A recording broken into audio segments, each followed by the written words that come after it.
School and university students have taken a direct role in this campaign to reach what would be unprecedented international agreement to regulate the arms trade. They had written to government ministers and departments, adding their voices to calls to end the misery caused by illegal arms trading.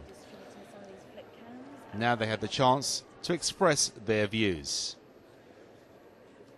We waited January, February, March, and there was no letter, and then it came, and then we were all really excited and just couldn't wait to be here, really.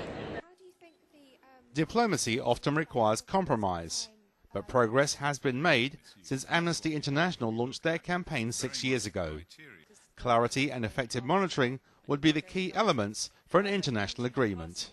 We're after a strong arms trade treaty, one that takes in a whole range of weapons. We don't want to see a narrow treaty that allows all sorts of arms to be traded outside of the treaty terms. We want it to be absolutely clear. We want there to be strong monitoring mechanisms and strong accountability so that those governments that do abuse the arms trade treaty are brought to account. So we want to see those mechanisms in place. In December last year, United Nations vote towards a draft resolution for an arms trade treaty was supported by 133 states. The recent conflict in Gaza provoked vigorous debate in Britain over whether the UK should impose an arms embargo on Israel. The Defence Minister Bill Rammell explained UK government policy while giving his support to an international treaty.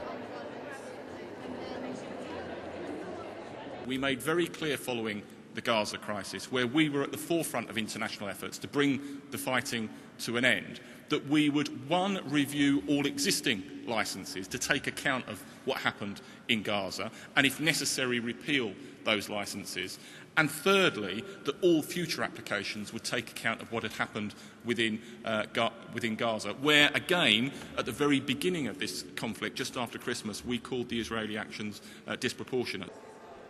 The one abstention to the UN vote on a draft resolution last year was the United States.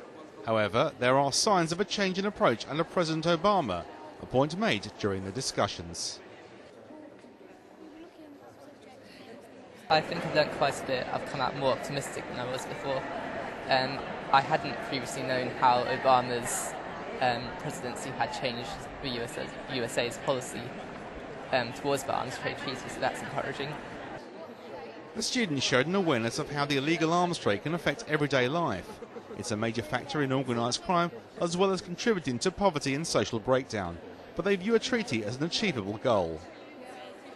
It's really realistic because you kind of get the idea that, for example, Sierra Leone, it's so important to really introduce that because it's just not fair what's happened previously.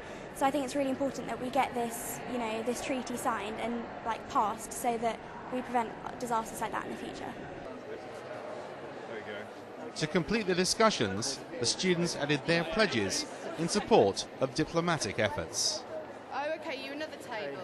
It's good to see this enthusiasm of the young people, and this is what we really need as diplomats. We need that wider political constituency, that buy-in and understanding and energy to take this forward. So, no, very, very pleased to be here today to see this energy and enthusiasm, and these young people have really taken on themselves to put pressure on the government to move this forward, and the government has been active, and the UK has been leading this exercise for the past 3 years. On the diplomatic front, the next round of UN talks will be in July. The energy and enthusiasm of the young people gathered at the UK Foreign and Commonwealth Office reflected their awareness of the human cost in illegal weapons.